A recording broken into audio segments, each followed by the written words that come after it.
Welcome to the second edition of the Appalachian Catholic podcast, coming to you from Holy Family Catholic Parish in Ashland, Kentucky. I'm here with Mr. Scott Osborn as well. I think today we're going to be talking about a little bit of Catholic history generally in the state of Kentucky.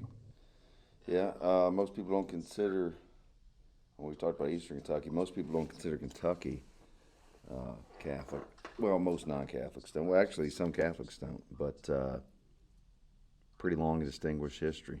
Yeah, we did a lot of research trying to get into this topic because we know it's generally, as you said, a lesser known aspect for Catholics in Kentucky to understand that there is a long history and a very interesting and impactful history of Catholics coming into what they would have called at the time the New West, out of Maryland primarily.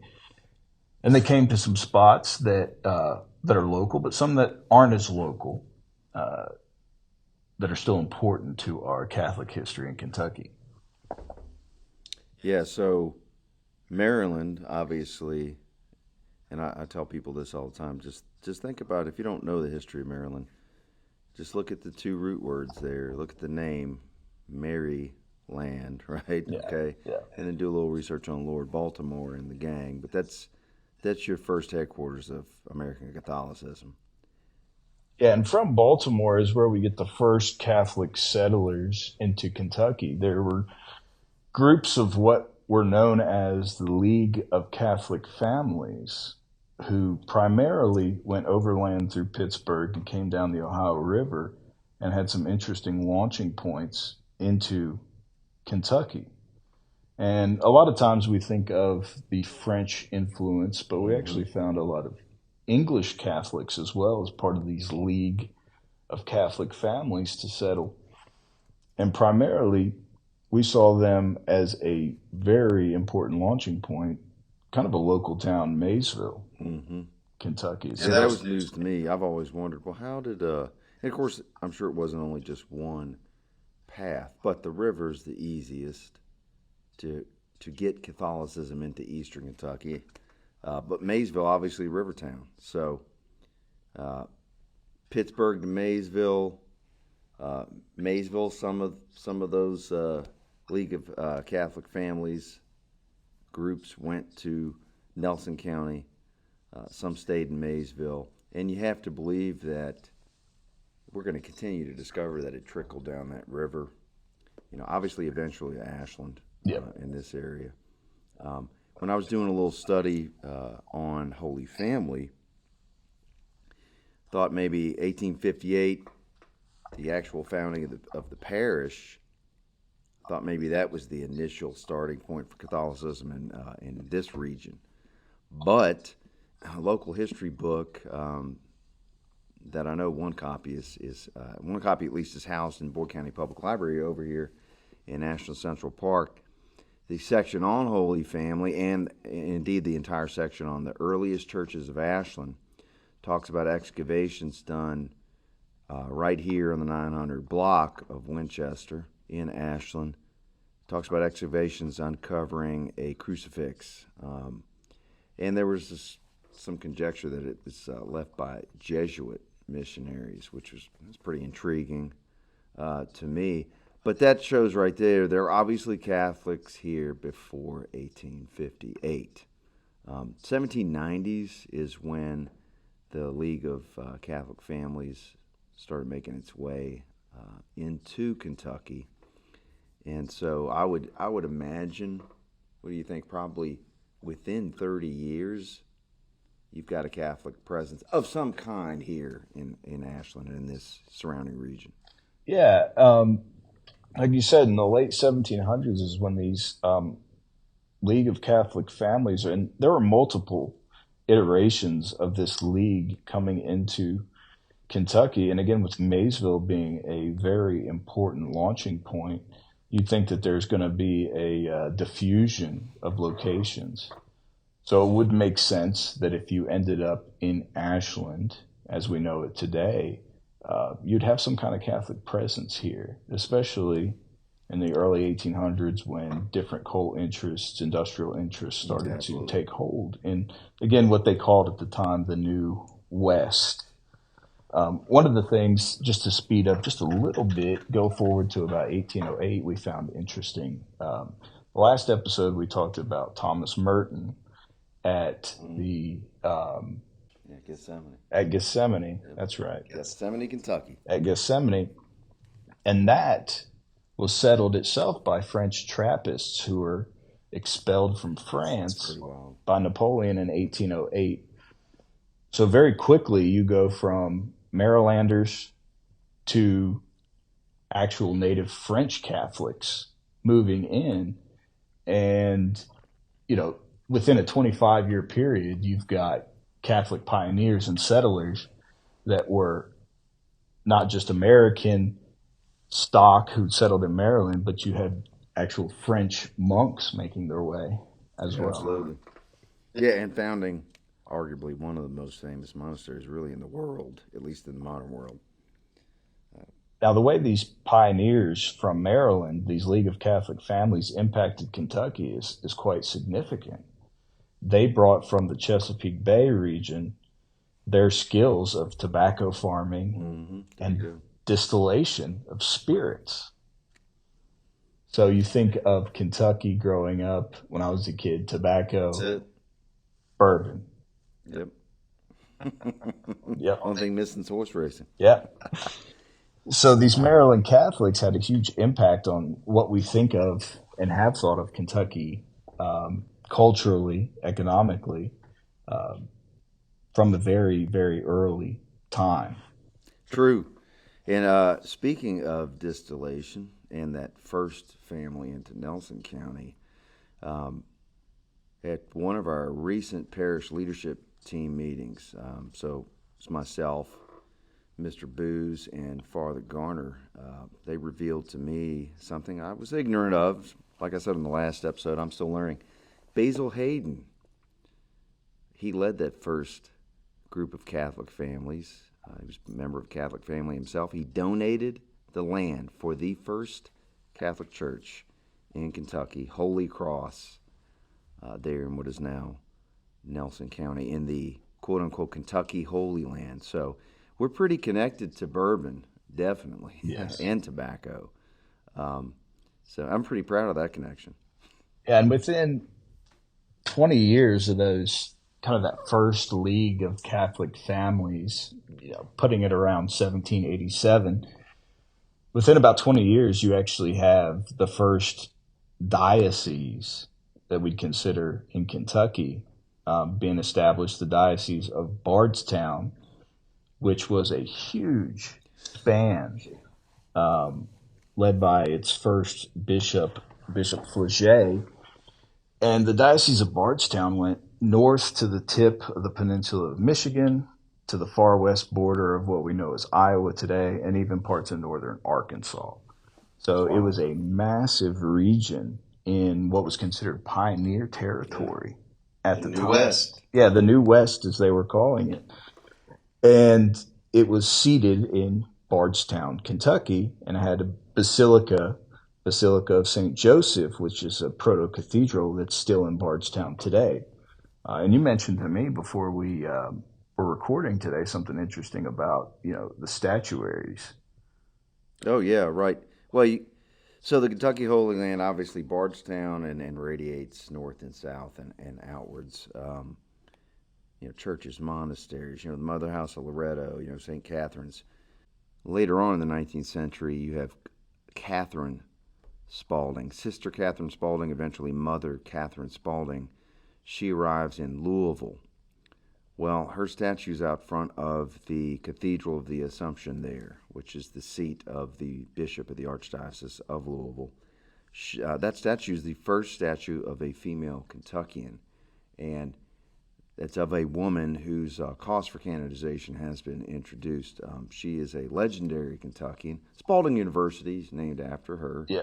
But, she obviously has a connection to one of those early Kentucky Holy Land families. And she's a remarkable woman. Look her up. you'll find out a lot about her. She was one of those indefatigable religious sisters, taking care of everyone because she's living the gospel, right?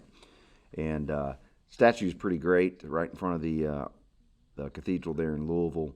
So that's the correction. I thought it was outside the Basilica of St. Joseph in Bardstown, but Oh it's well, actually okay. So the cathedral of the proto cathedral there in Bardstown has lots of great works of art, um, and lots of great statues and paintings. Before we started taping today, I called it. It's basically St. Peter's of Kentucky, because that's where. Well, I mean, it's the home plate, okay, for Kentucky Catholicism, which is why it's called the proto, so first cathedral, and that's why it features prominently in this summer's Eucharistic pilgrimage, and actually the whole Kentucky Holy Land does, because it's a sacred area of Kentucky. And let me just point out again that that's also bourbon country. I mean, it just is. And I think if you haven't already, you've probably connected the dots. Basil Hayden, right? One of the first in, and all these folks that came in, they had various skill sets. Distillation, creation of spirits was one of them. I'd like to also remark that the different groups who came into Appalachia, particularly Eastern Kentucky, not all of them had tobacco farming. They didn't bring that tradition with them, but many of them brought their skill in the distilling arts as well. So, yeah, another little connection, Kentucky connection, if you will. Yeah, and as I was looking into this, particularly with the League of Catholic Families, I found how quickly the kind of the English Catholic tradition meshed with the French Catholic tradition, because Louisville was founded as a French colony. And you think of a lot of the names through Kentucky, you get a lot of things named after either the American Revolution or in the French tradition. And the distillation of spirits, bourbon, the French themselves are going to bring the cognac tradition. And the French themselves are going to have a huge impact on the naming of things. I mean, Louisville, right? Yeah. Bourbon County, named after the House of Bourbon, Bourbon, as you would say. You find that throughout the state. Then you hit your Revolutionary, of course, era names like Lexington, named after Lexington Concord, where the first shots of the Revolution fired. But there's a Paris, Kentucky. Yep. On and on. There's a Boston. Versailles. There's Versailles, Kentucky. You kind of find this French and English mixture really start to take shape in the early 1800s. And Kentucky was a place definitely where those traditions intertwined. Right. And absolutely. We still see that now in the names of things throughout Kentucky. And of course, when you're thinking of French 18th century, early 19th century, thinking a lot of Catholic missionaries. Oh, absolutely. Catholic foundings. Like I said, Bishop Flaget, the first Bishop of Bardstown. And Father Byrne, Robert Byrne, I guess that was the Irishman he was the first pastor of Holy Cross. Yeah. And the interesting thing for me about the geographical span of the old Diocese of Bardstown is today, what was the Diocese of Bardstown is 44 different dioceses. Right. So it was a massive area. And if you look at the map, it kind of is comical. We shared a laugh. Bishop Flaget's pastoral responsibility, this massive frontier area. Yeah. Yeah, I mean, it's unbelievable because, no roads, no modern technological advances in travel, obviously, and yet here's this massive, I mean, it's multiple states. It looked like 10 states were covered by that territory. Of course, eventually you get the Diocese of Covington, and it encompasses everything that's now in the Diocese of Lexington, which includes Eastern Kentucky. And Diocese of Lexington is the newest diocese because it was broke off from Covington in 87, I believe. Yeah, 1987, which coincidentally is when my family moved us up from the Deep South to Kentucky. And when brand new diocese. and when I was born. Dude, thanks for pointing that out, Bishop Booze. Um, and there's a lot of historical markers you can see about this, about these early Catholic locations. Explore Kentucky, which is a government website, Oh yeah, it's a great site. tracks all the historical markers. So, historical marker 913 in Marion County is where you have the location of the first Catholic church west of the Allegheny Mountains, which you had mentioned earlier is Holy Cross. Mm-hmm. So when you think of the construction, 1792, it's a log structure, but the current church was built in 1823, and you can still see. Yeah. Bishop Flagey, I think the bishop's residence. It's the original one's a log structure, and you can tour it.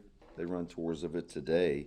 One of many things in Bardstown, in up and down the Kentucky Holy Land, many sites that you can tour: churches, monasteries, chapels, historical markers. I would include all the distilleries because obviously the Catholics ran on the ground floor, at least in that part of Kentucky.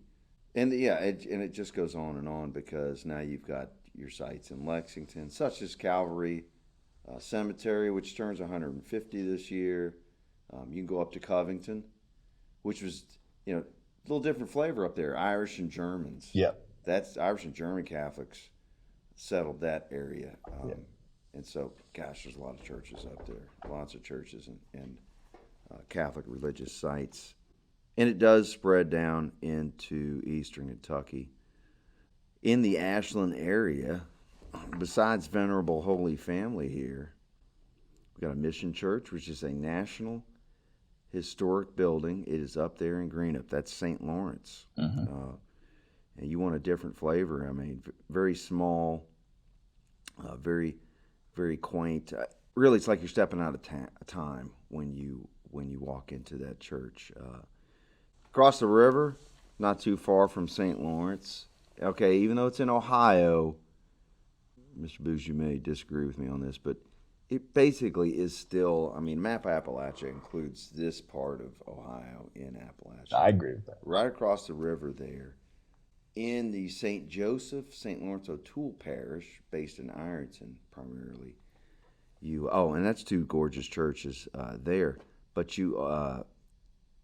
right down the highway, you've got an Our Lady of Fatima shrine that they maintain, and actually, that Holy Family's Knights of Columbus has taken great pride in helping maintain that for decades. Mm-hmm.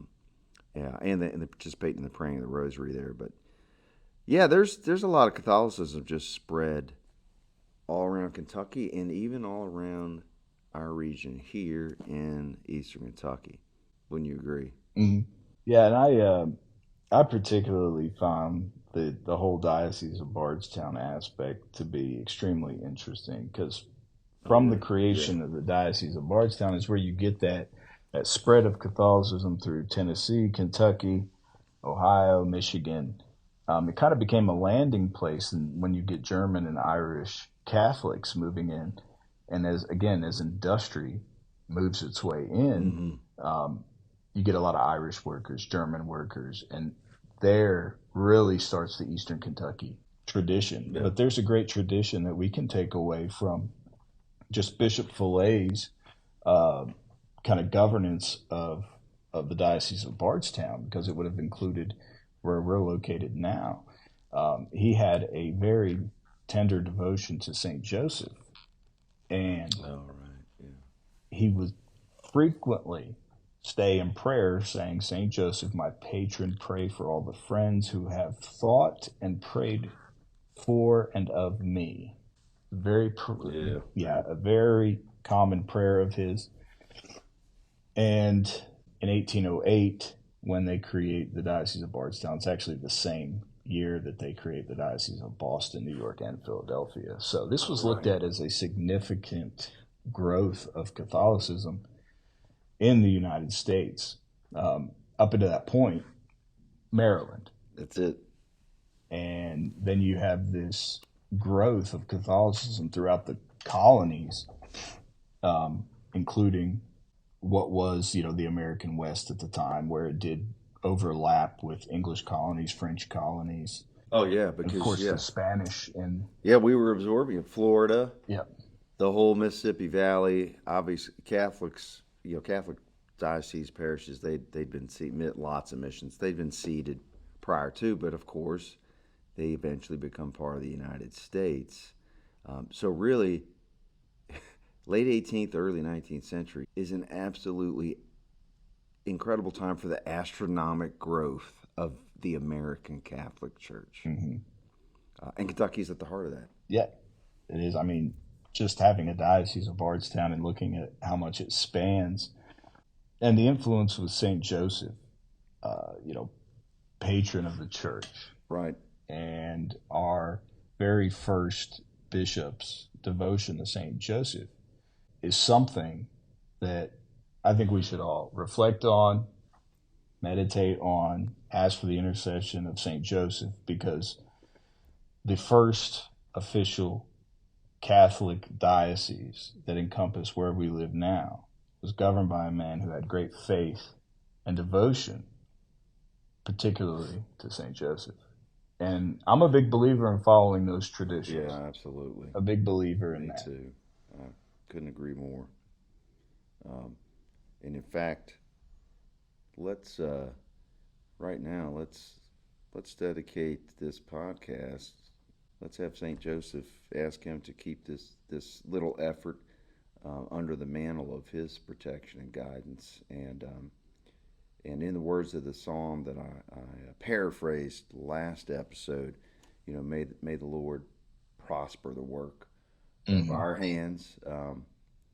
And we, on that note, thanks for the positive comments from several of you. I think we're up to 60 listeners for the first episode, so hopefully that will continue to grow. And I think it will, since we're asking St. Joseph to kind of take care of this and use it as he sees fit and as the Lord wills. And that also, as you stated, Mr. Booz, doing this keeps us firmly under the umbrella of Kentucky Catholic tradition, which is pretty cool. Yeah, and richer than what we might expect. Absolutely. And unfortunately, I would say, contemporary culture is a little less informed historically than we would like. And as somebody who's found a lot of meaning in history, I think it's important that for anyone who listens to understand that the lives we have now, the parishes we have now, came from a league of families who made an overland trip to Pittsburgh on flatboats down the Ohio River, and then made their ways to our area and areas west of us in our state via Maysville, which I venture to say most of us have at least passed through. Right, absolutely. And in fact, St. Patrick's in Maysville, they had a school at one point. And of course, thinking of my role as principal here, we were always through our records playing basketball against St. Patrick's through the early 20th century. Yeah, and it's cool to be part of that story. It is. I like to quote the great living contemporary American historian H.W. Brands, not Catholic, but I'm not going to hold it against him. But one of his 10 rules of history is it's not finished, it is a work in progress. And what he means by that is, okay, obviously his story. Mm-hmm. Okay, we're just the newest chapter, but there's a lot of narrative behind us. Yep. We contribute to it. We're building a narrative. Yeah, because at a point in the future, someone will be discussing this same topic, and we will all be a part of that story. Catholicism in Eastern Kentucky. Could be that, parishes grew, parishes worked in a new diocese of Lexington, adopted new technology for proselytizing. I mean, these are the types of things we tell when we tell stories of people and what they did and their actions. Yeah, amen. Absolutely. So, we're going to wrap this up. Yeah. We thank everybody who's continuing to support us. And if you are Catholic, you throw up some prayers to St. Joseph for his intercession on our behalf, and just pray that indeed, with the work of all our hands, whatever our efforts may be, that our work prospers, that we do the will of God. So we'll sign off here, and we look forward to the next episode, and may God bless you all. And thank you again for listening and for your prayers, your support. We appreciate the comments, words of encouragement. We also are open to your critiques, suggestions for improvement, including a recent suggestion for new platforms, to new apps, new venues to expand the publication of the podcast to. So we really do appreciate those. We appreciate your prayers, and we look forward to you tuning in for the next episode in roughly 2 weeks. So thank you, and God bless once again.